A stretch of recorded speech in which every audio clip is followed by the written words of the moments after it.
भविष्यावर बोलू काही या कार्यक्रमात संपदा सगळ्यांचं मनापासून स्वागत करते आणि अर्थातच नेहमीप्रमाणे आपल्याला मार्गदर्शक लाभलेत राशीचक्रकार शरदजी उपाध्ये. आपलं सुद्धा मनापासून स्वागत.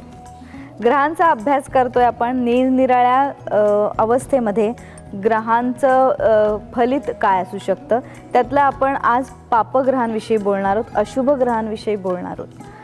पण मला त्याच्या आधी एक छानसं वाक्य आठवतं ते असं की इंग्रजीमध्ये वरी आणि कन्सर्न या दोन शब्दांचे वेगळे अर्थ सांगितलेत. वरी म्हणजे काळजी करणं, पण नुसतंच काळजी करून करणाऱ्या माणसाला समस्या दिसतात, प्रॉब्लेम दिसतात. पण ज्यांना कन्सर्न असते ते प्रॉब्लेम सोडवण्यासाठी आपल्याला उपायही सुचवत असतात. मला असं वाटतं हा कार्यक्रम फक्त प्रॉब्लेम मांडणारा नाही आहे, तर आपल्याविषयी कन्सर्न असणार आहे जो त्याच्यावर आपल्याला उपायही देणार आहे. आणि म्हणूनच ग्रहांची कुंडलीतली स्थिती समजून घेऊया, पण त्याने घाबरून जाण्यासारखं काय नाही हे कार्यक्रमाच्या प्रत्येक शेवटच्या वाक्याला आशादायी असं वाक्य आपल्यापर्यंत पोहोचतंच. निरनिराळ्या अवस्थेतील अशुभ आणि पाप ग्रहांचं फलित काय असू शकतं याच्याविषयी आज जाणून घेऊया.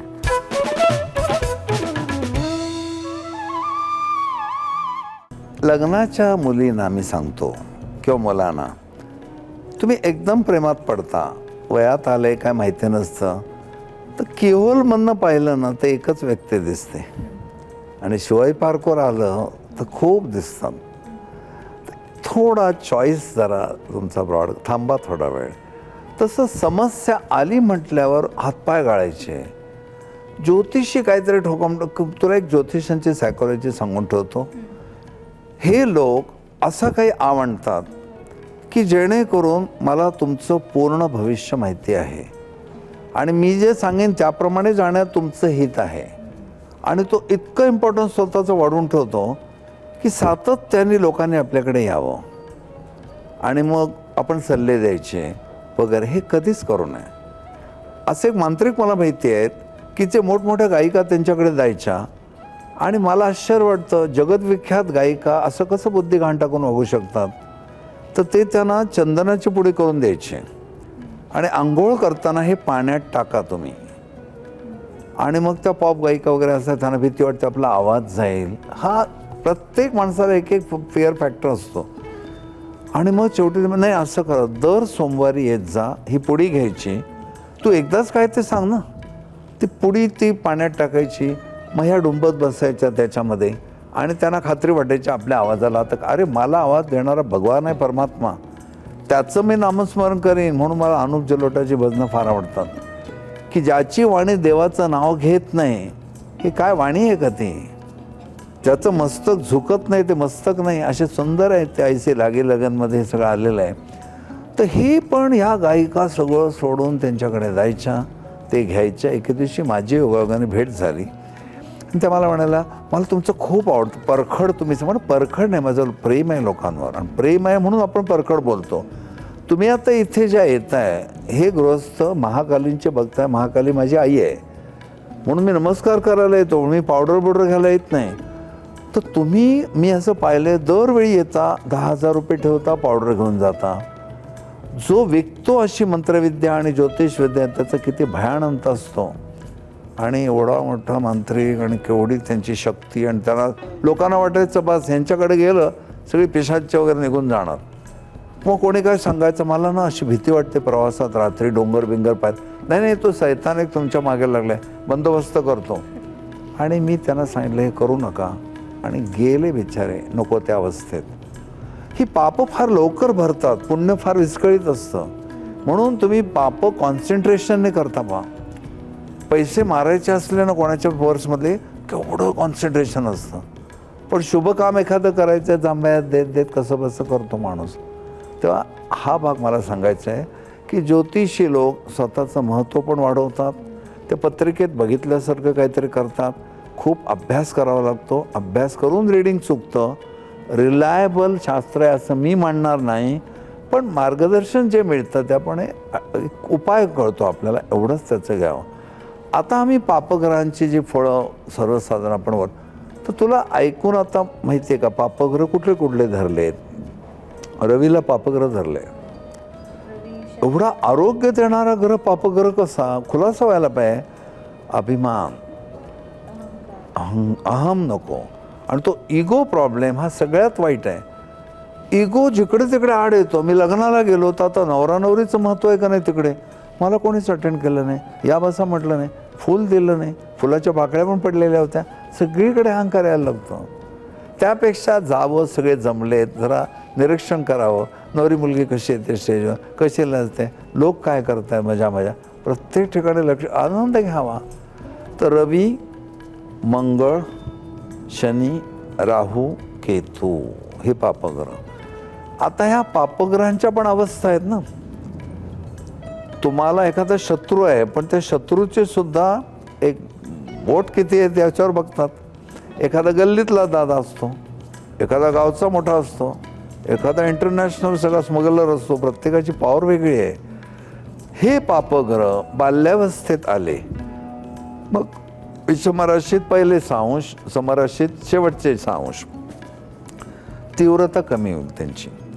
परत मी एक उदाहरण देतोय. लग्नी म्हणजे प्रथम स्थानी राहू असता अनाकलनीय दुखणी होतात. धन्वंतरीने अनाकलनीय भयंकर रोग होतात. हे तो ज्योतिषी फटाफट रिडिंग तुम्हाला देईल. कधी काळी आता तो बघेल, त्याचं लग्न कन्या आहे, तुम्हाला कधी काळी पोटाचे रोग होतील आणि तुम्हाला एकाही डॉक्टरला त्याचा खुलासा होणार नाही. असं काय झालं, तो माझ्याकडे लेटेस्ट सी, अरे मेडिकलच्या एक्सपर्ट लोकांना कळत नाही, तुला काय कळणार आहे. पण तो मृतावस्थेत असतो आणि याला काहीही होत नसतं तरी ज्योतिषांनी सांगितल्यामुळे सारखं काहीतरी व्हायला लागतं. असं उदाहरण मी तुला एक दिलेलं आठवत असेल. कन्या राशीचा एक माणूस, त्याला सारखं वाटत असतं आपल्याला हे झाले ते झाले ते झाले. डॉक्टरकडे जायचं, त्यानं सांगायचं सिकनेसपणामुळे विकनेसपणा आला आहे. डॉक्टर कन्फ्यूज होतो. असा तो मनुष्य एके दिवशी इतका गलबलायला लागला, डॉक्टरकडे गेला आणि डॉक्टर नव्हते. टेबलवर पुस्तक पडलं होतं मेडिकलचं. कशाला वाचायचं, आपला विषय नाही तो. घाम फुटला त्याला. तेवढ्यात डॉक्टर आले. काय नर्वस का झाला. डॉक्टर, हीच सगळी लक्षणं मला होत आहेत, हाच रोग मला झाला असला पाहिजे. डॉक्टर म्हणले पुढे वाचा, तर ते बाळंत रोगाचे लक्षण होते. आता ह्याला तुम्ही काय करणार, कशाला जायचं त्याच्याकडे आणि उगीच तो डोक्यात घालतो आपल्या. पण ठीक आहे, तुम्ही गेलात ना, त्यांनी काही सांगितलेलं असो, माझी एक कुलदेवता आहे, माझ्यावर कृपा करणारी देवी आहे, माझं हे कुलदैवत आहे, त्यांचे चरण मी धरीन, आईवडिलांशिवाय कोण आम्हाला वाचवणार, माझी कुलदेवता माझी आई आहे, असं तुम्ही पॉझिटिव्ह थिंकिंग वाढवा ना तुमचं. ते लोक ज्योतिषाला केंद्रस्थानी ठेवून काय झालं की त्याच्याकडे जायचं. पापग्रहसुद्धा युवावस्थेत जरी असले आणि त्याने काही फळं दिली, ती टाळण्याचं सामर्थ्य आहे. ओम नमः शिवाय. संपला. ओम नमः शिवाय तर आपल्या पाठीशी आहेच, पण तरीसुद्धा एक शास्त्र म्हणून ज्या अंशांचं गणित आहे त्या अंशांच्या गणिताच्या दृष्टीने बघू. समजा राहू हा पापग्रह आहे, हा 24 ते 30 अंशामध्ये आहे, विषम राशीत मृत आहे. आणि त्याचबरोबर दुसरा एक ग्रह आहे तो 24 ते 30 अंशात आहे पण समराशीत आहे. तर एकाचं फळ नाही पण दुसऱ्याचं आहे ना. मानलं. परत एकदा थोडं रिव्हिजन करतो. तुझा गुरु अत्यंत मृतावस्थेत आहे, त्यात पुन्हा राहूच्या युतीत आहे. तर मी सांगेन तुझ्या हातून पुण्यकर्म फारशी झालेली नाहीत. पूर्वजन्मीची ती कर्माचा आराखडा येतो. तर तू खूप तुझा हा जो बॅकलॉग आहे तो भरून काढ. मनुष्य योनीला आल्यावरच हे करता येतं. म्हणजे त्या ग्रहाने मार्गदर्शन फार होतं. पण एखाद्याला असं वाटेल उपाध्ये काय म्हणाले, ओम नमः शिवाय एकदा म्हणून टाकला, असं नाही आहे. तुमचं प्रारब्ध बदलण्यासाठी जी उपासना करायला लागते ती पहिली गोष्ट म्हणजे अधिकारी गुरुनी द्यायला पाहिजे. अधिकारी गुरु मी का म्हणतोय, तर गुरु कोणालाही म्हणता येतं. कोणीतरी 4 लोक जमतात म्हणून तुम्ही जाऊ नका. जिथे गर्दी आहे तिथे दर्दी असतीलच असं नाही. मस्तकावर हात ठेवून अनुभव देतात ते गुरु. नरसिंह सरस्वती गुरु, टेंबेस्वामी गुरु, श्रीपाद श्रीवल्लभ गुरु, अक्कलकोटचे स्वामी महाराज गुरु. पण कधी कधी ऐहिक बरोबरासाठी सुद्धा लोक जातात आणि बहुतेक जमलेले लोक ऐहिक मागतात. महाराज एकच विनंती, मुलगा होऊ दे, महाराज मुलीचं लग्न होऊ दे. गुरु ऐहिकासाठी नाहीच आहे. अज्ञान नाहीचं करून तुम्हाला मुक्तावस्थेला नेण्यासाठी गुरु आहेत. मग खरे गुरु काय सांगतात, परमेश्वराच्या इच्छेने जग चाललेलं आहे, त्यांना योग्य वाटेल तसं होईल. तर तुम्ही अगर धरू नका, तुमची प्रारब्ध भोगून मोकळे व्हा. आणि एकच लक्षात ठेव, ही योनी वारंवार मिळत नाही. असं करून जे धर्ममार्गाला लावतात ते गुरु असतात. पण तुला अशी गर्दी खूप जिकडे दिसेल ना, लोक बराबर वेड्यासारखे जात आहेत. पाय तिथे कोणाची आहे ते आपल्याला माहिती नाही, कोण व्यक्ती आहे ती. पायावर डोकं ठेवायचं, पैसे ठेवायचे, नाना तऱ्हेचे पेढ्याच्या पुड्या, हार आणायचे. कित्येक घरातनं मी गुरूंच्या बायका अशा पाहिल्या आहेत की ते पेढे घ्यायचे, फ्रीजमध्ये टाकायचे, कुजून जातात, पण साधकांना द्यायचे नाहीत. मी फार जवळून या सगळ्यांचा अभ्यास केला आहे. जे गुरु म्हणवणारे कित्येक लोक आहेत ते काय करतात, असे कोणी काय बिचारे गरीब लोक असतात, कोणी 2 रुपयाची नोट चुरगळून टाकून द्यायची. त्याच्या पाठोपाठ कोणी आलं 100 रुपये वगैरे दिले की मग असं मी टीका करत नाही, मी पाहिलेलं आहे. आणि त्याचं सोशल स्टेटस बघायचं आणि त्याला अटेंड करायचं. इथून दादरहून डोंबिवलीला एक माणूस भिजत गेला आणि दुपारच्या वेळी त्याला मी काय वेळ येण्याची अक्कल आहे का तुम्हाला काय, असं बोलतात गुरु. आणि पाठोपाठ एक डॉक्टरीनबाई गेल्या होत्या गायनॉकॉलॉजिस्ट, त्यांच्या मुलीला गुरूंचा प्रॉब्लेम होता, तिला एवढं अटेंड केलं आणि तो मुलगा भिजत होता, त्याला चहा पण दिला नाही. त्याला बिचारा शिंकतोय. गुरुपत्नीचं काम नाही, तुम्ही आई म्हणवता ना स्वतःला. तर मी लोकांना हे सांगणार आहे की जसं मी ज्योतिषाबद्दल तुम्हाला सावध करतोय तसं गुरुसुद्धा तपासून घ्या. हे पुन्हा सगळं सांगण्याचं कारण, कुंडलीमध्ये प्रारब्ध दाखवलं जातं, ते प्रारब्ध गुरु बदलतात. ज्या गुरूंना त्या महाशक्तीने अधिकारावर बसवलं आहे ते स्वयंघोषित गुरु नाही. मग गर्दी बघून तुम्ही कधी पागळू नका. काय करायचं, लोकांना असं फसवायचं हे नाही. जिथे गेल्यावर मनाला शांतता मिळते ते गुरु. मी जर तुला सांगितलं मी संपदा व्यायामशाळेत जातो, माझ्याकडे बघून तू म्हणशील हा जातो बाबा, बारीकच होत चाललो तर कसं व्यायामशाळेत जातो म्हणून. हॉटेलमधनं बाहेर पडल्यावर पोट भरलं पाहिजे की नाही, तसं झालं पाहिजे. तोपर्यंत प्रारब्ध आहे, कुंडलीत मार्गदर्शन मिळतं. मग फसवाफसवी करणाऱ्या ज्योतिषाकडे जाण्यापेक्षा चॅनलने चांगलं केलं आहे की तुम्हाला प्राथमिक कल्पना तरी आम्ही देतो आहे, त्याचा जरी अभ्यास केला तरी तुम्ही फसणार नाही. एवढं मोठं पुण्य हे चॅनल घेते आपली मी मराठी.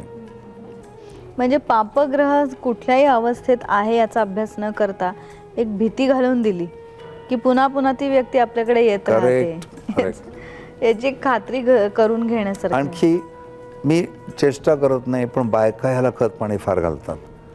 कोणी ज्योतिष जर बायकांची फार झुंबड करती, मग बुवा ते बाय हे उगीच लिहिलं नाही आश्चर्यात्रने. तुम्ही थोडी बुद्धी वापरा आणि त्या माणसाकडे जा. एखादा बिझनेसमन कसा करेक्ट त्या पॉईंटला येतो, तसं ज्योतिषाने व्यवस्थित मागचं सांगून टॅली होत्या का बघायला पाहिजे आणि पुढचं सांगताना उपाय सांगायला पाहिजे.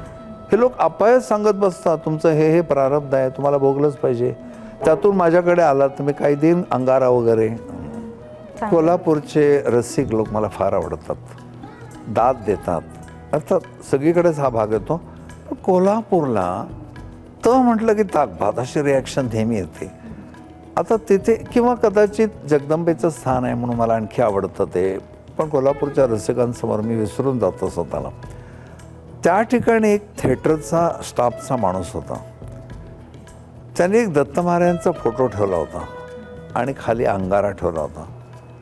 मला एके दिवशी असंच म्हणाले, उपाध्याय साहेब तुम्ही छान करताय, तुमचं कौतुक वाटतं मला. ॲक्टिंग नाही, नेपथ्य नाही, लाईट नाही, पण तो एवढं सगळं छान लोक प्रेम करतायत.